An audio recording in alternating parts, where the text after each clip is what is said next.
Saludos, muy buenas noches. Le damos la bienvenida a un fin de semana más a este programa que compartimos con todos ustedes. Línea abierta para hablar precisamente de Benalmádena y de todo lo que se está haciendo en este municipio. Todos los fines de semana hacemos un pequeño repaso a lo que ha sido la semana en Benalmádena, y ese repaso habitualmente lo hacemos con el alcalde Víctor Nava. Buenas noches. Buenas noches, Ana. ¿Qué tal? Bienvenido un día más. Muchas gracias. Encantado de estar aquí con vosotros. Supongo que como todas las semanas, a tope, ¿no? Sí, llevamos una semana muy intensa. Es verdad que después de Semana Santa y con la vuelta a la normalidad, ¿no? Después de haber pasado las distintas olas de la pandemia, pues se vuelve a recuperar todo el pulso, ¿no?, de la actividad pública, ¿no? Ya estamos de nuevo inmersos en lo que suele hacer un ayuntamiento con normalidad, y a eso le sumamos pues los fines de semana, que antes no solía haber eventos ni ningún tipo de concentración ni nada parecido, y ahora volvemos a tener, después de Semana Santa, que ha sido intensa en todos los aspectos, pues ya vuelven otra vez los conciertos, vuelven otra vez los actos religiosos, los actos deportivos, y es cantidad de eventos los que tenemos, ¿no? Y ahora encima... ¿Y la Feria del Marisco cómo fue? Pues muy bien, la verdad que a eso me refería. Llevamos 2 años sin Feria del Marisco y ahora precisamente volvemos a tenerla, ¿no? Y ahora encima además hay que sumar la campaña electoral a las elecciones andaluzas, ¿no? Claro. Pero la Feria del Marisco de este año, sin tener aún los datos definitivos sobre la mesa, me cuentan algunos de los participantes, algunos de las empresas de restauración que participaron, que ha ido incluso mejor que otros años, ¿no? Que han tenido incluso mayores beneficios, ¿no? Y es verdad que en esta ocasión, quizás porque era un puente de mayo donde sucedieron muchas cosas, para empezar la Feria de Sevilla, que otras veces no ha coincidido con nuestra Feria del Marisco, la Feria de los Pueblos en Fuengirola, o porque todavía hay gente que tiene miedo a estar en grandes concentraciones. Aparentemente había muchas personas de fuera de Benalmádena, que es lo interesante también, y había poca consumo local, ¿no? Al menos era la sensación que daba, ¿no? Pero según me dicen los restauradores, ha sido una feria la mejor que han tenido en año, ¿no? Mejor que incluso la del año 2019. Eso quiere decir que ha habido muchísima gente, ¿no? Qué maravilla, eso está muy bien. La gente tiene mucha ganas Sí. de hacer cosas, de salir a la calle, de divertirse y de comer bien, por supuesto que también. Hacemos un repaso al tema de las obras. Tenemos varias obras en activo ahora mismo. Entre ellas acabamos de poner en marcha la obra de la calle Maestro Trujillo. Bueno, sí, vamos a dar ya por fin respuesta a una necesidad que tenía el municipio desde hace bastantes años, ¿no? Porque bien es cierto que cuando nos llegamos ni siquiera estaba asfaltada la calle, y la asfaltamos en el primer plan de asfaltado que pusimos en marcha, pero ahora ya tocaba pues arreglarla y decentarla como Dios manda, ¿no? Con su acerado, con su zona de aparcamiento, con su servicio y con su iluminación, ¿no? Y además es la única calle que quedaba por terminar de reordenar el sector que incluye Tivoli World, ¿no? Porque a pesar de que Tivoli por hoy está cerrado, nosotros confiamos y tenemos la ilusión de que pronto, una vez resuelta la situación jurídica, abrirá sus puertas, ¿no? Y que a partir de que abra sus puertas, pues habrá que poner todos los recursos encima de la mesa para que Tivoli vuelva a ser ese emblema y ese icono en la Costa del Sol, ¿no? Y precisamente la calle Maestro Trujillo, en honor y a la memoria de uno de los personajes ilustres de Benalmádena, ¿no? Muy conocido en el ámbito precisamente de la educación, pues era la única calle del entorno de Tivoli World y la única calle del centro de Arroyo de la Miel que aún no carecía de los servicios básicos, ¿no? Y cuando hablo de los servicios básicos me refiero a un acerado donde poder caminar o a la iluminación. De noche mucha gente me decía que aparecía la boca del lobo, ¿no? ¿Verdad? Y es una zona que además conecta con Avenida Cerro del Viento, y además conecta también con calle Ciudad de Ceuta, ¿no? Entonces, claro, había que acometer esa actuación, y ya por fin se adjudicó hace unos meses. Este es uno de los 3 lotes de acerados que se ponen en marcha en las próximas semanas. Ya ha comenzado las obras y en un par de meses será una realidad, ¿no? Y vamos a tener ya reordenado todo el sector de lo que es Tivoli World, ¿no? Todas las calles adyacentes, ¿no? Y además también empieza en una semana el 4º carril de la Avenida del Cosmos, ¿no? Que esto, aunque los vecinos puedan creer que no es necesario en estos momentos, pero que ya era una petición que hace unos años nos pedía la Junta de Andalucía, la Consejería de Comercio, precisamente cuando se habló de construir aquel nuevo Tivoli, ¿no? Donde se ampliaba Tivoli en su sector y donde además se añadía un centro comercial y una zona hotelera, ¿no? Nosotros no queremos que por parte del ayuntamiento haya ninguna excusa que nos puedan achacar los nuevos propietarios de Tivoli, ¿no? O que Tivoli no se pueda ampliar porque no tiene unos accesos adecuados, porque no, lo que nos pidió la Junta de Andalucía en aquel momento lo vamos a terminar de acometer precisamente con la reordenación de la calle Maestro Trujillo y con la próxima construcción del cuarto carril de la avenida del Común, ¿no? Que va a permitir que haya un flujo de vehículos adecuado en las ocasiones en que Tívoli en verano vuelva a ser un reclamo, pues por sus actuaciones, por su centro de ocio, por su planta hotelera si la llega a tener o por su centro comercial, ¿no? Y eso que fue un problema cuando se hablaba, por ejemplo, de la construcción del centro comercial cerca del Palacio de los Congresos en Torremolinos, ¿no? Cuando se hablaba del centro de Intu, ¿no? Y que uno de los problemas que ponía el Ministerio y la Consejería precisamente era la falta de vías adecuadas que soportasen el tráfico de entrada y salida al recinto. En Benalmádena ya no lo va a hacer, porque vamos a cumplir precisamente con la determinación que nos pedía precisamente la Consejería y que nos permitirá, si tenemos que acudir al Ministerio, tener unos accesos adecuados para el municipio, ¿no? Ya que hablamos de Tívoli, si no me equivoco, hay una nueva situación. Sí, esta semana, el pasado miércoles, fue el juicio, después de varios aplazamientos, y hemos estado muy pendientes de lo que sucedía. Ha sido la vista y, bueno, estamos pendientes de que se dicte sentencia, ¿no? Confío en que finalmente la jueza va a sentenciar la subrogación de los trabajadores, porque es de justicia, ¿no? Y creo que eso va a obligar a Tremont a que tenga que sentarse con el ayuntamiento y con otras administraciones para abrir el parque, ¿no? Tívoli es una necesidad, ¿no? Y lo que no puede ser, y duele mucho, es ver el estado en el que se encuentra Tívoli, donde ya el propio propietario pues ha cortado la luz y el agua, ¿no? Parece que quiere que Tívoli poco a poco se vaya deteriorando, ¿no? Y mucho más cuando tienes a los trabajadores que están trabajando sin cobrar precisamente para mantener en buen estado precisamente las instalaciones del parque, ¿no? Por eso era tan necesario este juicio, ¿no? Para de una vez por todas despejar cualquier tipo de duda o incógnita, y ya lo que esperamos es que haya sentencia. Aunque estoy seguro que Tremont recurrirá, ¿no? Pero por lo menos tendremos una sentencia a la que poder agarrarnos y decidir cuál es el siguiente paso, ¿no? Porque también estamos pendientes de que la Junta de Andalucía nos devuelva ya la aprobación definitiva de la protección de los terrenos del parque. A partir de ese momento, el parque será considerado un elemento estratégico y de interés general para la ciudad y podremos reclamar su apertura. Y si no se pudiera hacer esa apertura porque el propietario no tuviese intención, podríamos incluso poner en marcha una expropiación, ¿no? Pero de momento no quiero hablar de eso, confío en que una vez se resuelva la situación judicial se vaya adelante en la apertura del parque, y lo que sí confiamos es que la sentencia salga más pronto que tarde, ¿no? Pues continuamos hablando de obras, porque en ese repaso que queríamos hacer hoy también continúan las obras de Torremuelle. Sí. Se estaba haciendo un replanteamiento del tema de la renovación de la red de abastecimiento, si no me equivoco. Bueno, no lo he dicho antes, Ana, pero hemos hablado de que esta obra de Maestro Trujillo, precisamente esta es de la de Torremuelle, va dentro de un plan de acerado, ¿no? Son 3 planes de acerado que se ponen en marcha las próximas semanas.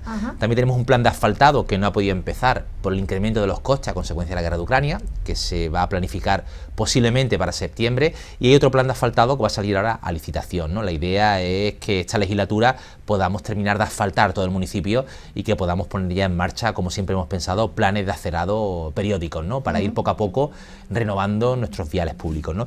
Y esta obra precisamente en Torremuelle incluye también, creo que son 35.000 metros cuadrados de asfaltado, ¿no? Hablamos de casi 6 kilómetros de líneas de abastecimiento para algo más de 200 acometidas, ¿no? Y era una necesidad imperiosa, porque siempre hemos tenido muy claro, y creo que además tenemos una empresa muy eficiente en la gestión de los recursos hídricos, que los recursos hídricos son vitales para las ciudades, ¿no? Y que tenemos que hacer un uso eficiente, evitando las pérdidas y las fugas, ¿no? Y que siempre, como he mencionado, hay ciudades donde el abastecimiento de agua que llega directamente al grifo supone un 50 o un 60%, en Benalmádena conseguimos que el 80% del agua canalizada llegue al usuario, ¿no? Quiere decir que tenemos un 20%, una franja muy pequeña de pérdida, ¿no? Y eso está considerado dentro de la normalidad. Me dicen los técnicos en medio ambiente que la normalidad es en torno al 60% de agua canalizada a la que llegue, ¿no? Con lo cual nuestra línea es bastante eficiente, tiene un rendimiento más alto de lo normal, ¿no? Claro, nos quedaba uno de los espacios donde peor estaban esas líneas, que era el entorno de Torremuelle, ¿no? Con esta inversión, que hablamos de casi 2 millones de euros, vamos a tener casi el 90% de las líneas del municipio totalmente renovadas, y eso se ha hecho en los últimos 20 años, ¿no? Algo que no pueden decir otras ciudades del entorno, ¿no? Con lo cual es motivo más que suficiente para que nuestros vecinos y vecinas sientan pues orgullo de cómo se está gestionando los recursos, un recurso tan importante como es el agua en la ciudad, ¿no?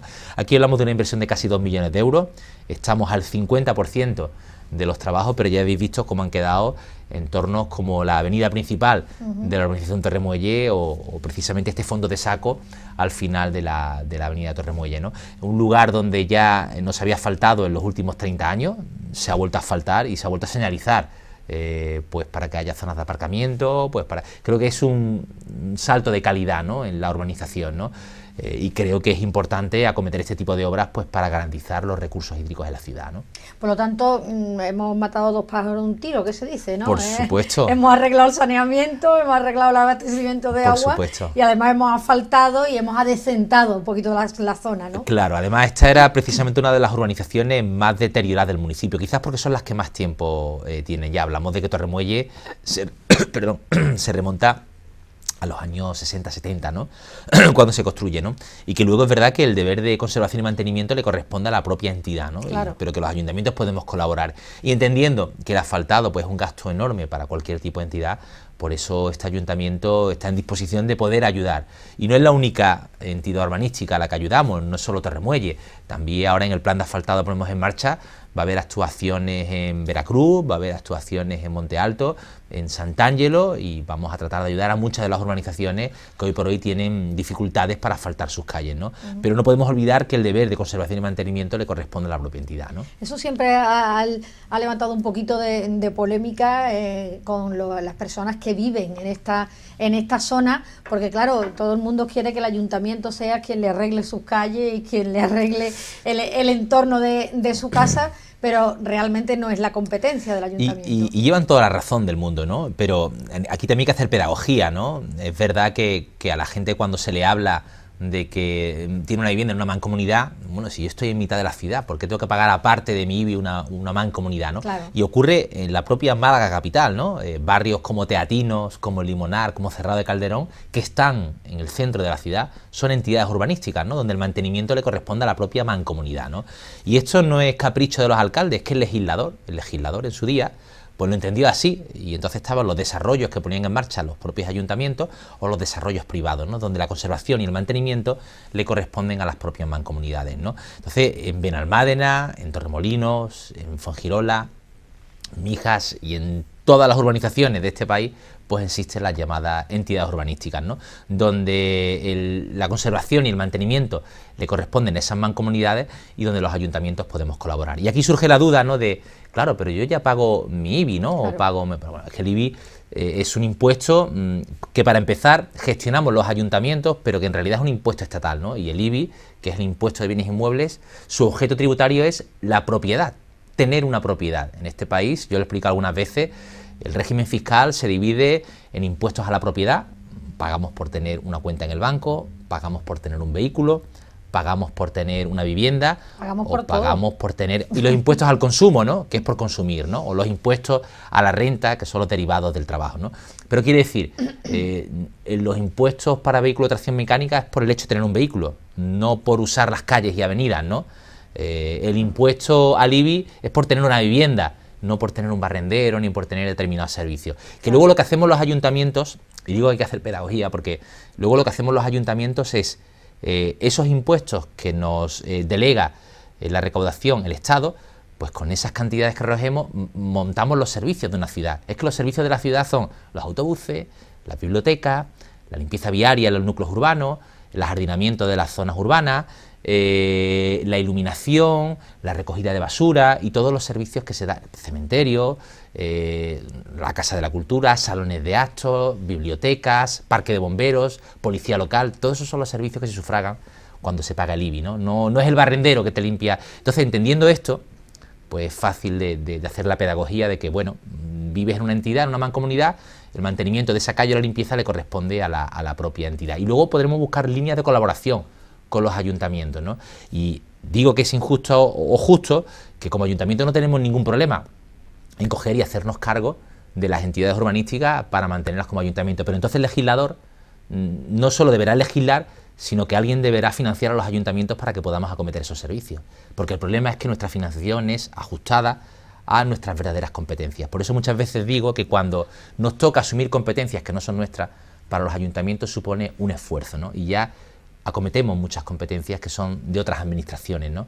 Encima, además, hacer competencias de mancomunidades, pues no llegamos los ayuntamientos, y por eso muchas veces el ciudadano no entiende por qué en tal o cual sitio solo pasa el barrendero una vez a la semana, o pasa una vez al mes, o por qué su barrio está más deteriorado que otro, etcétera, etcétera, ¿no? Pero es una cuestión de legislación y de financiación, ¿no? Y los ayuntamientos tenemos todos el mismo problema. Por eso hicimos en Benalmádena hace una semana el encuentro con administradores de fincas, en el que vino incluso el alcalde de Mijas, José L., donde estuvimos hablando precisamente de eso, ¿no? De cómo colaborar con las entidades urbanísticas y cómo los administradores de fincas tienen que hacer pedagogía para que los ciudadanos que son vecinos de esas entidades, de esas mancomunidades, entiendan cuáles son sus responsabilidades. Bueno, pues aclarado este tema, y ya que estamos hablando de impuestos, hablemos del impuesto de plusvalía, que también ha sufrido un cambio a favor de los vecinos en estos últimos tiempos. Bueno, fijaros, en contra de lo que alguna vez dice la oposición, ni en esta legislatura ni en la pasada hemos subido impuestos, sino que además estamos bajando algunos, ¿no? Y digo que no hemos subido porque cuando ahora se habla de la inflación, ¿no? Hay que entender también que la inflación también afecta a las administraciones públicas, ¿no? Y que cada vez los servicios cuestan más caros, pero no se los repercutimos al ciudadano, ¿no?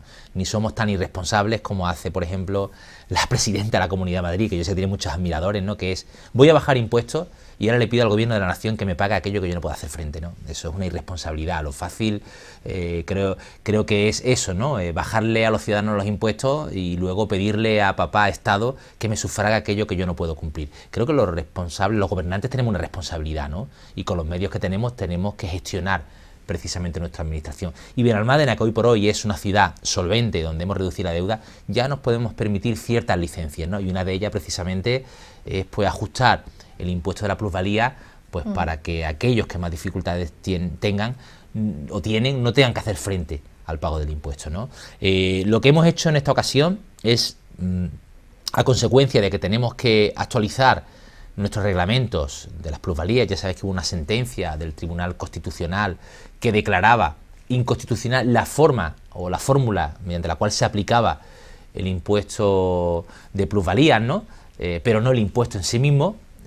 Pues ha habido que ajustar a los ayuntamientos cuál es la fórmula de cálculo de las plusvalías. Y hemos aprovechado para incluir una nueva bonificación, ¿no? El impuesto de plusvalía, también conocido como impuesto de incremento de los terrenos de naturaleza urbana, ¿no? Es un impuesto que se paga cuando se produce una transmisión. Una transmisión es una compra-venta, ¿no? Alguien vende una propiedad a un tercero y el suelo, que es una parte, un porcentaje del valor de la vivienda, ha sufrido un incremento en el valor a consecuencia pues de que Benalmádena hace 40 años pues era un pequeño pueblecito y hoy en día es una ciudad, ¿no? Entonces pues esos terrenos que en su día costaron X ahora valen más, ¿no? Y el ayuntamiento se debe de beneficiar de ese aumento en el valor del suelo, ¿no? Porque el ayuntamiento es el que ha puesto los servicios a lo largo de estos años, ¿no? Pues ese incremento de los valores de terrenos de naturaleza urbana es el denominado como plusvalía. Hasta ahora, cualquier tipo de compraventa tiene que pagar no solo los impuestos de transmisiones, sino el impuesto de plusvalías, ¿no? ¿Qué hemos hecho? Pues se daban circunstancias a veces injustas, ¿no? Porque hasta ahora en Benalmádena fallecía un señor o una señora y el viudo o viuda que se quedaba en la casa, para poner la casa a su nombre tenía que hacer frente al impuesto de plusvalías, ¿no? Entonces eso lo regulamos en la legislatura pasada. Introducimos bonificaciones del tipo que si el viudo o viuda permanecía en la casa y no la vendía después del fallecimiento y lo utilizaba como vivienda habitual, no se le iba a girar el impuesto de plusvalía. Ahora lo hacemos igual con los herederos y herederas, ¿no? Se ha dado alguna circunstancia y se daban también bastante a menudo, pues que fallecía el padre de familia o la madre de familia y los hijos seguían viviendo en la vivienda, ¿no? Pero para poner la casa a su nombre tenían que hacer frente al impuesto de plusvalía, ¿no? Que era lo que había incrementado el suelo durante los últimos años. Pues bien, eso lo hemos bonificado. Si el heredero o heredera sigue viviendo en la casa después del fallecimiento del titular de la finca, no le vamos a girar el impuesto de plusvalía, porque entendemos que si vive en la casa es que tiene una necesidad de vivir ahí, ¿no? Y no podemos cargar sobre las clases más débiles, ¿no? O que más dificultades tienen los impuestos de igual forma que cargamos al resto de los mortales, ¿no? Yo creo que los impuestos son necesarios, tenemos que hacer frente a ellos para tener servicios en una ciudad, pero también tenemos que ser sensibles con situaciones como la de un fallecimiento sobrevenido y que no le hagamos cargar ese impuesto ni a los viudas, viudos, ni a los herederos o herederas, ¿no? No sé si lo he explicado bien. Sí, yo me he enterado. Yo siempre digo que si me entero yo, se debe enterar. No, porque es un tema farragoso. Sí, es verdad, es complicado de explicar. Y me gusta ser muy didáctico para que se entienda. Yo creo que todos nuestros vecinos se han debido de enterar porque lo ha explicado perfectamente. Pero ya que estamos hablando de la vivienda, alcalde, también vamos a favorecer, se va a ampliar el plazo para aquellas personas que quieran solicitar una rehabilitación de su vivienda. Cierto, estos días ya lo he vuelto a anunciar, ¿no? Sabéis que, y lo he hablado aquí muchas veces, de que tengo un equipo de técnicos y una dirección política que está trabajando ingentemente en la consecución de fondos europeos y del plan de recuperación, ¿no? Y dentro del plan de vivienda estatal había un fondo para rehabilitación de vivienda en núcleos urbanos consolidados, ¿no? Nosotros participamos en esa convocatoria y hemos sido 3 las ciudades de la provincia de Málaga que han accedido a esos fondos, entre ellos Benalmádena, ¿no? Y hemos recibido 2,7 millones de euros para obras de eficiencia energética, obras de accesibilidad, adecentamiento de fachadas o incluso retirada de tejados de amianto, ¿no? Y este tipo de intervenciones que están subvencionadas en un 50% por el Estado, en un 25% por la comunidad autónoma, en un 20% por el ayuntamiento y solo un 5% es lo que tendría que hacer frente el particular o comunidad de propietarios que solicitase esa ayuda, ¿no? Estas ayudas sirven precisamente para modernizar nuestras viviendas y además son en entornos que están perfectamente segmentados, ¿no? Y hablamos, por ejemplo, de barrios como el de Carranque o el de Bajondilla, en Arroyo de la Miel, que son barrios muy consolidados, ¿no? Incluso alguna zona de Alegranza, creo que es, y de Gamonal. Hay que ver exactamente cuáles son las calles que incluye el decreto, ¿no? Que son las zonas que más antigüedad tienen en Benalmádena y que muchas de estas viviendas no son ni siquiera energéticamente eficientes, ¿no? Entonces, pues bueno, obras como la climatización, el aislamiento, ¿no? Obras de accesibilidad, por ejemplo, aquellas comunidades, y tenemos muchos edificios en Calle Las Flores que no tienen ascensor y son de 4 o 5 plantas, pues pueden acceder su comunidad propietaria precisamente a este tipo de ayudas dentro del plan de rehabilitación y aportando solo el 5%, le financiamos el 95% para poner en marcha un ascensor, ¿no? O obras como retirada de tejados de amianto, que son cancerígenos y que muchas comunidades no tienen medios económicos para hacer frente, ¿no? Y esta semana lo que hemos anunciado es que esta ayuda se ha puesto a disposición de la ciudadanía, ¿no? Y que es una oportunidad que pocas veces pasa por delante, ¿no? Que podamos hacer obras en nuestra comunidad o en nuestra vivienda, que ya está bastante consolidada, con bastante antigüedad, que podamos modernizarla y adaptarla a los nuevos estándares de vivienda y que encima esas obras de adaptación te las financia en un 95% la administración. Yo creo que es una oportunidad que no debemos dejar pasar, ¿no? El caso es que lo anunciamos, lo hemos puesto en marcha, hemos hecho varias sesiones con administradores de fincas, hemos hecho incluso un buzoneo por los barrios para contarle a los vecinos que el plazo de solicitud está ya abierto, pero nos estamos dando cuenta que no está yendo al ritmo que nosotros quisiéramos, ¿no? Entonces, la propia Junta de Andalucía es la que ha tomado la iniciativa para ampliar el plazo, ¿no? Y el plazo creo que finalizaba a mediados de mayo y ahora nos vamos al 17 de junio, con lo cual vamos a tener un mes más, pues para que los particulares o las comunidades de propietarios puedan solicitar estas ayudas, ¿no? Así que desde aquí lo que le pido a los vecinos de estos entornos urbanos es que aprovechen la oportunidad, porque como he dicho, incluso adecentar una fachada sirve para mejorar nuestro barrio, para revalorizar nuestra vivienda y sirve, y además está la oportunidad ahí de que son fondos públicos, ¿no? Si alguien tiene alguna duda de cómo gestionarlo, de cómo hay asesores fiscales que lo están haciendo, ¿no? Y si no, hay una página web que es la del Ayuntamiento de Benalmádena, donde pinchando en el enlace del plan de rehabilitación de vivienda puede encontrar toda la información que necesita para solicitar la ayuda.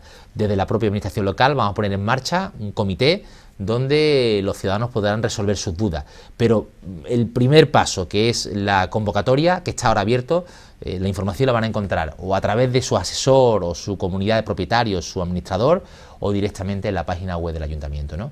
Suponemos que ha habido pocas peticiones porque la gente no se habrá informado, no se habrá enterado, ¿no? No lo sé, es verdad, es curioso. Pero es muy curioso. Porque en Benalmádena yo no sé cómo, a ver. Y si se paga el 95%, porque hay ocasiones en las que bueno, pues no se puede afrontar, a lo mejor si se paga el 50%, pues la comunidad no puede afrontar el otro 50%, pero pagándose el 95%, que es casi la totalidad. Claro, a ver, yo no sé cómo habrá sido en otras ciudades, ¿no? Porque la Junta de Andalucía amplía el plazo para toda Andalucía, ¿no?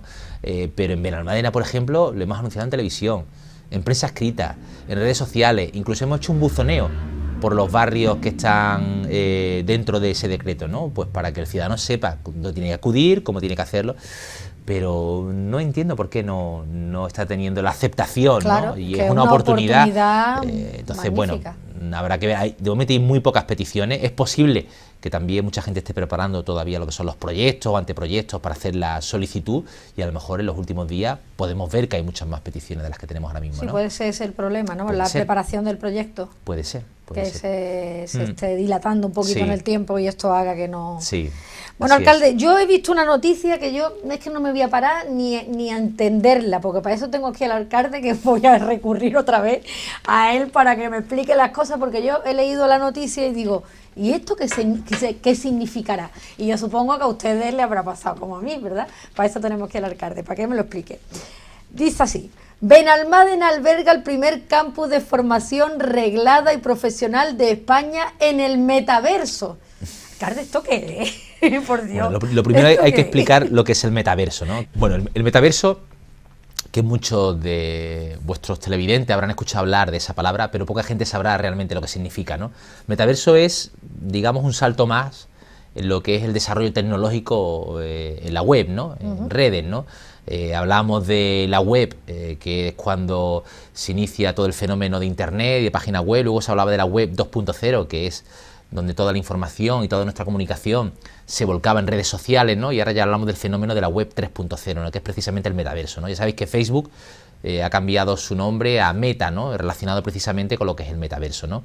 Hoy en día nos relacionamos en la realidad, ya hablamos con nuestros amigos, salimos a tomar una cerveza, etcétera, etcétera, vamos a trabajar, aprendemos en la universidad, colegio y hacemos nuestra vida normal, ¿no?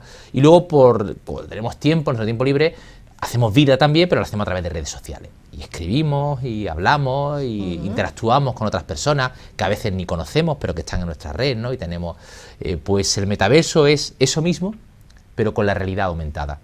Quiere decir que te pones una gafa en 3 dimensiones y en lugar de estar escribiendo, estás allí hablando con gente, ¿no? Y hay un universo de realidad virtual en el que te relacionas, ¿no? Esto que es digamos, un desarrollo tecnológico que va avanzando casi a pasos agigantados, ¿no? Que es igual que tuvimos la revolución industrial, esto es la revolución tecnológica, ¿no? Ya hay quien dice que dentro de 5 años no hará falta teléfonos móviles, porque toda nuestra comunicación se hará a través del metaverso, ¿no? Y estaremos pues trabajando con nuestras gafas de realidad virtual, ¿no? Y estaremos en contacto con las personas, pues comunicándonos precisamente en ese universo, que hoy en día es el universo de las redes sociales, ¿no? Pero que dentro de unos años pues será ese universo paralelo de realidad virtual. No sé si lo he explicado bien, ¿no? Sí, es que no hay otra forma de explicarlo. Vale, y en ese universo paralelo pues hay, aquí me estoy viendo con las gafas de realidad virtual, ¿no? En ese universo paralelo hay pues de todo, igual que en la vida misma.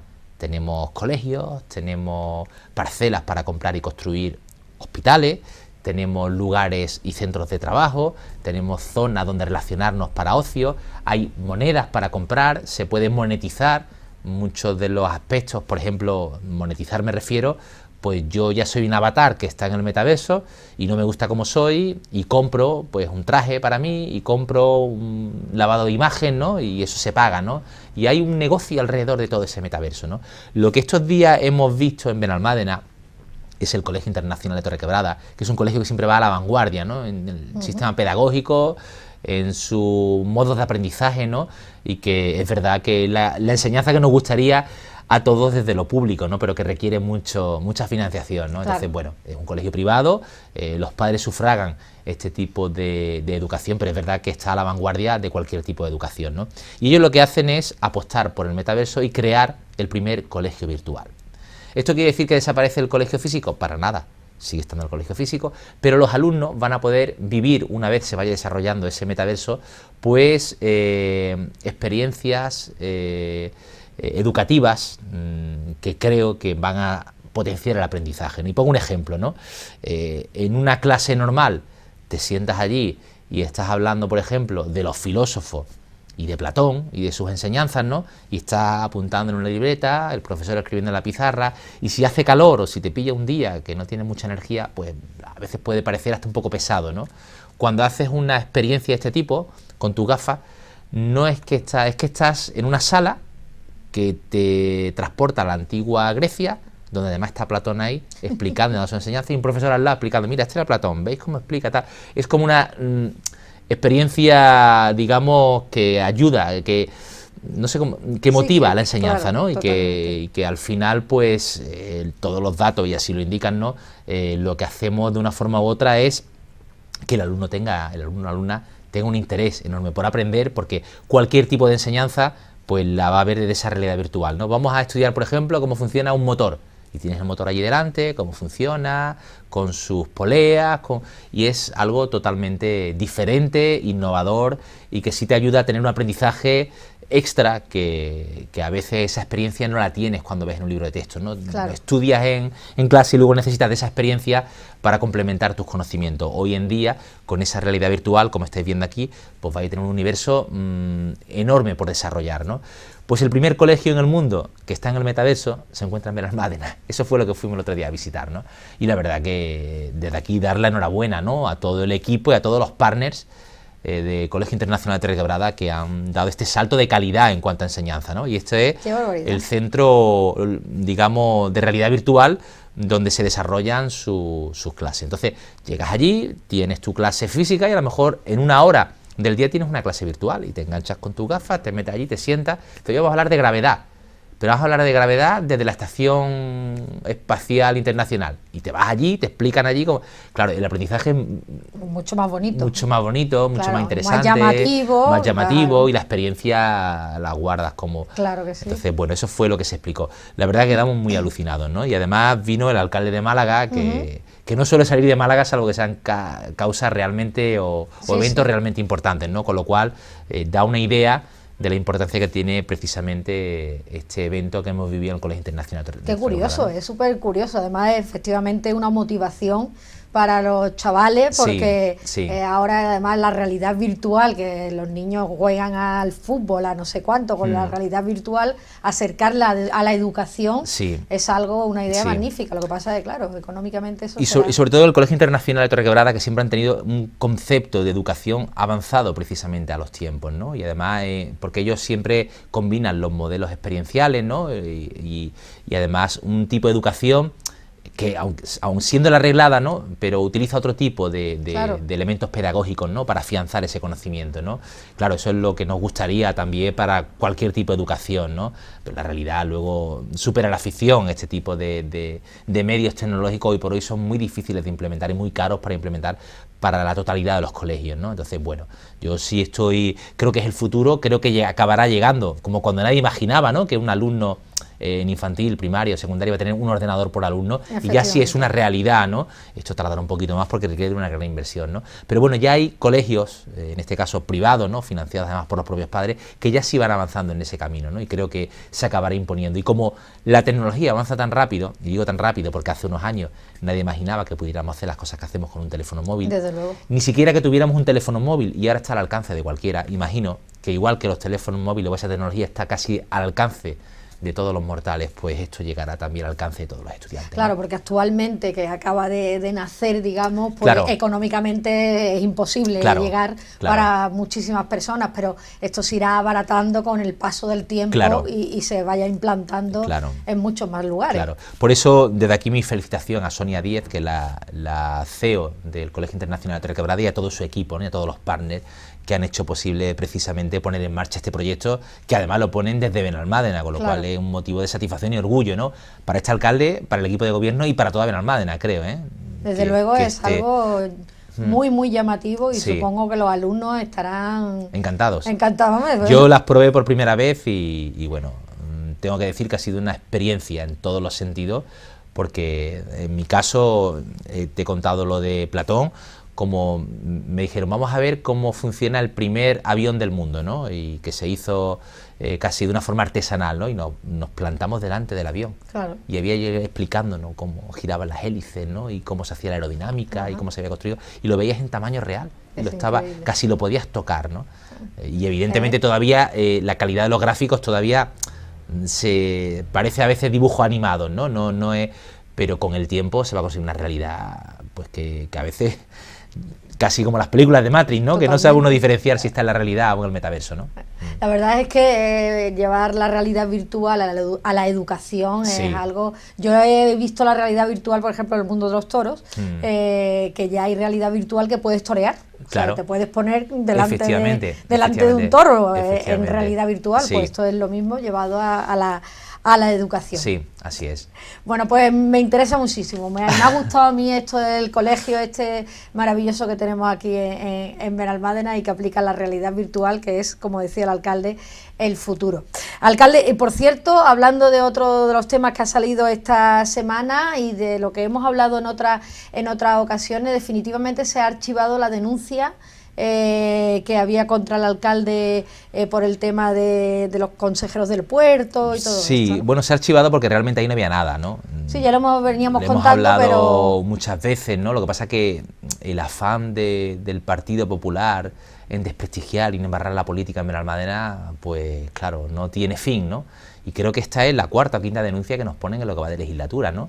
Y tan solo la denuncia del tuit, que me han puesto una multa y que hemos recurrido, todas han sido archivadas, ¿no? Sin embargo, cada vez que ha puesto una denuncia, él ha salido a los medios de comunicación a hablar de corrupción, de malversación, de mala gestión, y siempre... Y en ocasiones lo ha hecho además sin esperar a que la denuncia fuera admitida a trámite, ¿no? Yo recuerdo el año pasado, creo que fue, cuando hablaba de la corrupción enorme que había en el puerto deportivo. Y nos pusieron una denuncia por lo de los charters, nos pusieron una denuncia por la venta ambulante, la denuncia del consejero del puerto, y salían allí la concejala Presentación Aguilera y el portavoz Juan de Lara: esto es increíble, Benalmádena se va a la ruina, se va a pique.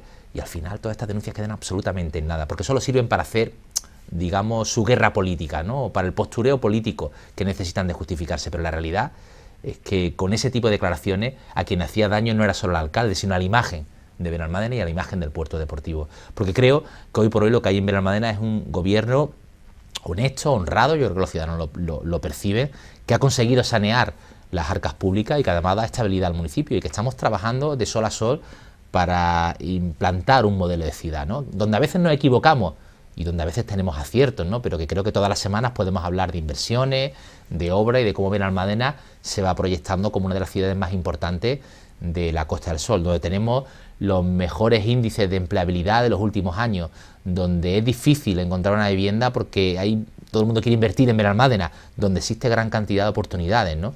Y sin embargo tenemos a un señor en la oposición que no hace más que poner denuncia, a veces sin ningún tipo de justificación y sentido, pues para denostar lo que él piensa que es la imagen del alcalde, pero en realidad es la imagen de Benalmádena, ¿no? Entonces, bueno, se ha archivado porque es que no tenía ningún tipo de recorrido, ¿no?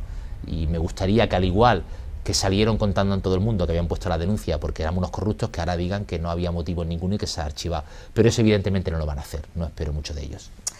Lo que queda claro es que la denuncia se ha archivado y bueno, la tranquilidad, porque quiera que no, cada vez que a uno lo denuncian por lo que sea, aunque uno sepa que no lo ha hecho, porque esto siempre es el algo queda, ¿no? Yo estaba tranquilo, verá, quien más sufre quizás estas cosas son las familias, ¿no? Claro. Porque claro, tu madre, tu padre, tus hijos, ¿no?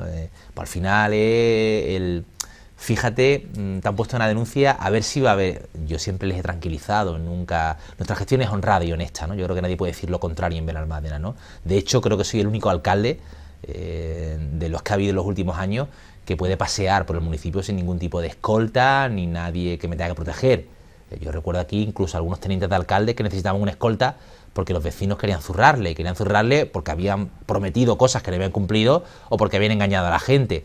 Yo tengo la tranquilidad de poder caminar por el municipio, que los vecinos pueden acercarse a mí y decirme aquello que no les guste, pero tengo la tranquilidad de que nadie puede reprochar absolutamente nada respecto a nuestra honestidad, honradez o honorabilidad, ¿no? Sin embargo, el Partido Popular, ya veis cómo muchas veces intervienen en los plenos, ¿no? Que muchas veces ya en sus intervenciones parece pues que bueno, que nos tratan como si fuéramos chorizos, ¿no? O como si fuéramos indignos, ¿no? Por haber ganado unas elecciones, ¿no? Y ya el último fue el pleno de la semana pasada, donde de verdad sentía vergüenza ajena e incluso me entristecía, ¿no? Porque la forma en que intervenían algunos concejales, el tono, ¿no? Ya mostraba desprecio, un tono de bronca hacia compañeros y compañeras que lo que estamos es tratando de representar a los ciudadanos de la mejor forma posible, ¿no? Y en ese tono de desprecio, incluso soltando como si tuviéramos algo que esconder, que si llegarían y eran una auditoría, ¿no? Como si fuéramos unos ladrones, ¿no? Y yo creo que no son formas. Pero bueno. Yo siempre lo he dicho, que si nos llegáramos a un buen entendimiento entre todos sería magnífico. Por mi parte lo intento todos los días con la oposición, pero como te he dicho, Ana, ya cada vez espero menos de...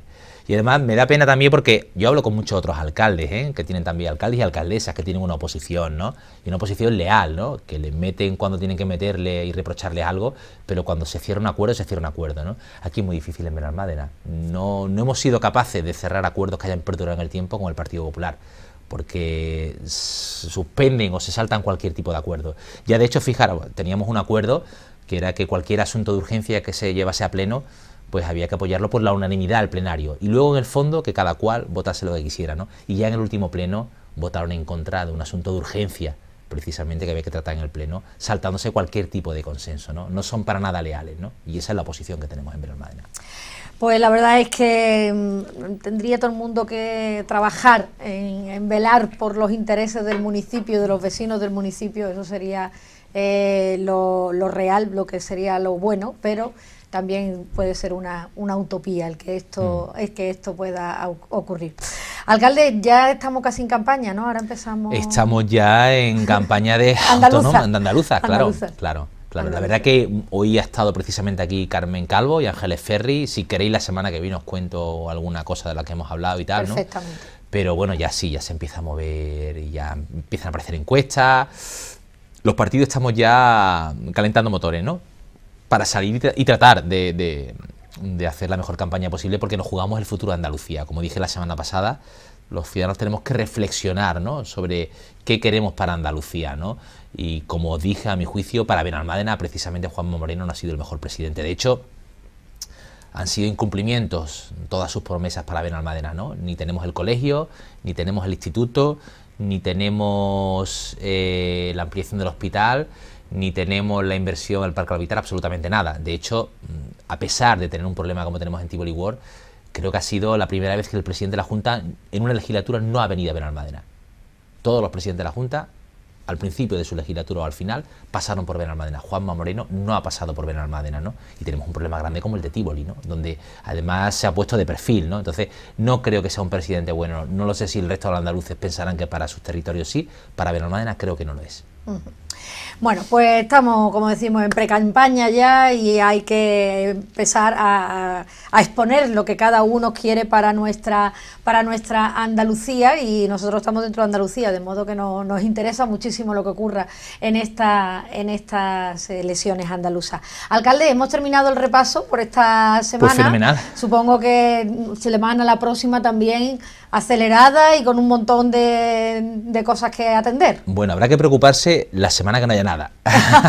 O la semana... Eso no ha ocurrido nunca, ¿no? No, porque tenemos inquietud, tenemos proyectos, tenemos ganas. Entonces, claro, estamos metidos en 1001 charcos para mejorar la ciudad y para dar respuesta a los ciudadanos y ciudadanas, ¿no? Por eso digo, malo el día que no tengamos esa inquietud y que estemos tranquilos, ¿no? Y además un municipio que estamos en constante avance y en desarrollo todavía, de modo que, totalmente, que hay que seguir para adelante. Alcalde, lo dicho, gracias por estar con nosotros. Gracias a vosotros, Ana. Y nos vemos aquí la semana que viene. Perfecto, aquí estaremos. Y ya lo saben, a ustedes les emplazamos hasta el próximo sábado, que estaremos nuevamente con todos para compartir este ratito. Y como siempre les digo, si ustedes quieren hacer alguna pregunta, quieren abordar algún tema con el alcalde, lo pueden hacer, nos mandan un vídeo al teléfono de WhatsApp que le ponemos aquí debajito, ¿vale? Y nos pueden hacer la pregunta que quieran ustedes o abordar el tema que crean conveniente con el alcalde de Benalmádena. Que sean muy felices y hasta la semana que viene, que volveremos a vernos en este espacio. Muy buenas noches.